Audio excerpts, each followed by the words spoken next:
تشوف بروكر واخد جايزه او عامل مؤتمر ضخم، افتكر نصيحتي ليك كويس جدا، مش كل اللي بيلمع ده.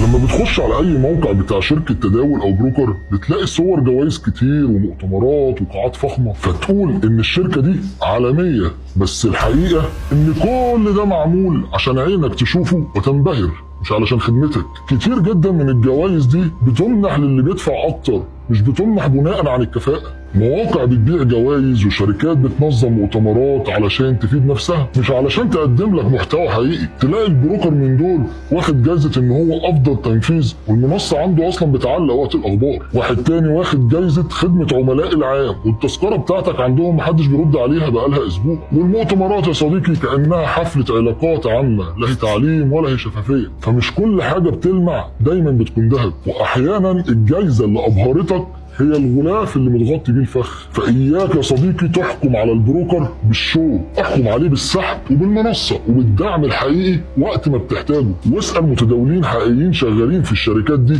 مش صور المؤتمرات دي اللي هتفيدك جوه السوق، لأن دايما اللي بيظهر لك في الكاميرا الحاجات اللي تجذبك، لكن الكوارث مستخبية ورا الستارة محدش بيجيب سيرتها. في الجانب المظلم للتداول هنفهمك ازاي الشكل بيتباع، لكن في الكواليس محدش هيقولها لك غيري. وخليك فاكر يا صديقي اللي ما بقدرش اقوله هنا هقوله على قناتي في التليجرام، وهتلاقيني سايب لك اللينك بتاعها في البايو.